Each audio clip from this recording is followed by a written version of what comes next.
Hello, my name is Chef Rakesh Sethi, Corporate Executive Chef for Radisson Hotel Group South Asia. In this module, we will cover cooking, core temperature, reheating of the food.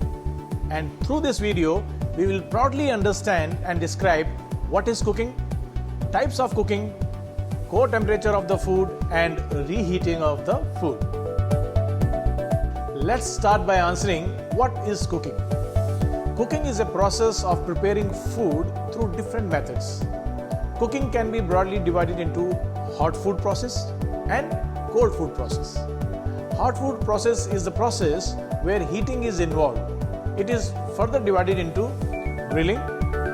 This process involves dry heat applied direct to the surface of the food. Roasting. This process involves dry heat either from an open flame, oven, etc., where hot air envelops the food, cooking it evenly on all the sides with minimum temperature of 150 degrees centigrade. Frying.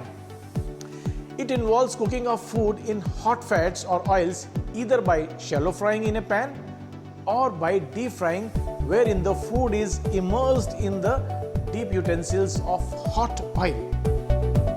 Baking. It involves cooking of food in an oven or hot ashes and stones, wherein the heat is transferred to the center of the product, such as bread or cakes. Steaming. It involves cooking of food through heat of steam produced by boiling water.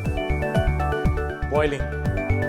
It involves cooking of food in boiling water or cooking liquids such as stock. Now coming to the cold process. In this process, food is prepared through chilling.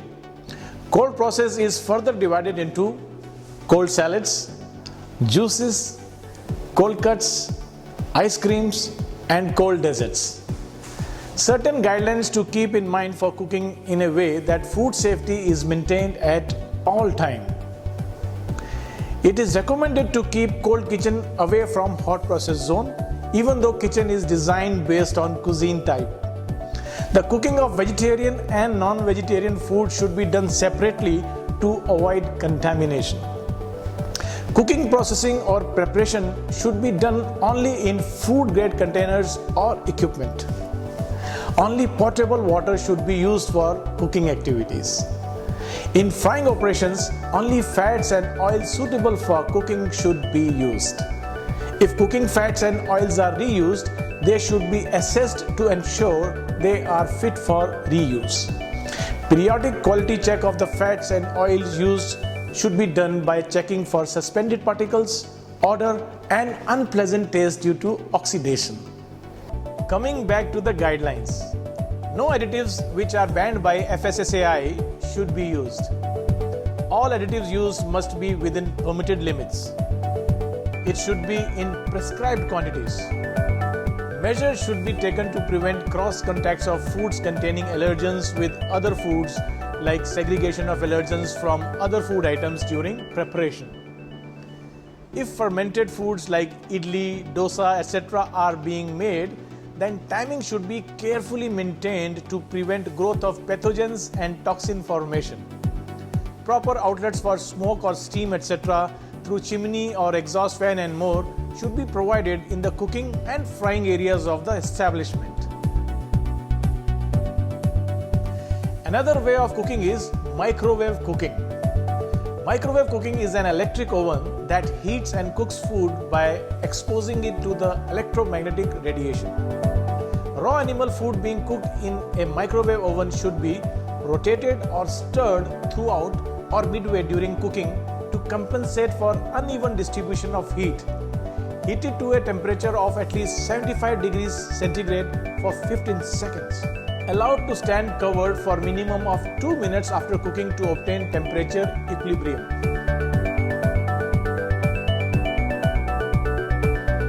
Next, we will talk about core temperature. Core temperature is the center or thickest part of food. Temperature that is required to cook the food downright to the core in the order to reduce the bacteria to an acceptable level is called core temperature. Vegetarian and non-vegetarian items should be cooked at minimum of 65 degrees centigrade for 10 minutes or 75 degrees centigrade for 15 seconds to achieve core temperature. The next question that we will answer is, why is it important to check the core temperature and the correct way to do it? Temperature monitoring is important to ensure that food is safe from contaminants. Checking the temperature of the cooked food with a thermometer is the only reliable way to make sure food has reached a safe internal cooking temperature. The correct way to check internal temperature of the cooked food is to remove your food from the heat and insert the digital food thermometer at the center of the cooked food. In case of checking temperature of the cooked meat, insert thermometer in the thickest part of the meat and all the way to the middle part. Make sure that the thermometer is not touching the bones, since they heat up more quickly than the meat and could give a false reading. For small pieces of the meat or poultry, insert the thermometer in the bottom thickest part to check the internal temperature. Always remember to use separate thermometer for vegetarian and non-vegetarian food, and clean and sanitize thermometer after each use. Next in this module, we will learn about calibration of equipments. The act of evaluating and adjusting the accuracy of the measurement equipment is called calibration. As per the National Accreditation of Standards, all such devices which are used in food service establishments should be calibrated at least once in every 12 months. Such calibration can be internal or external. Calibration of instrument used in hospitality industry can be done by identifying the correctness of an instrument with a master instrument through a recognized method.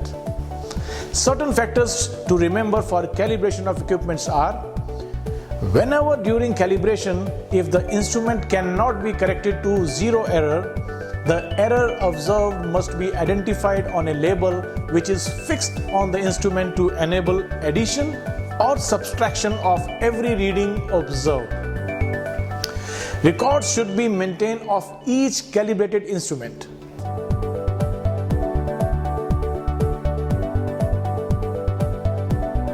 Coming to the last part of the module, we will now understand reheating of the food.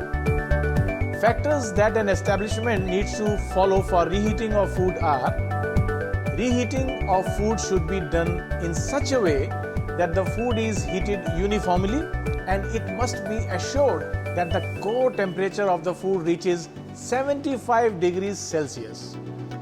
Reheating of food should be done using direct methods such as heating on stove or using a microwave. When using a microwave to reheat the cooked food, the food must reach a minimum temperature of 74 degrees Celsius and kept covered for 5 minutes to allow temperature to equilibrate. Indirect heating method like adding hot water or reheating under bain-marie or under a heat lamp is not permitted. High-risk foods such as raw and cooked meat, fish, poultry, cooked gravies, etc. that are heated must not be cooled and reheated again for second time use.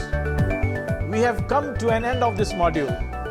Thank you for watching this video. Have a good day.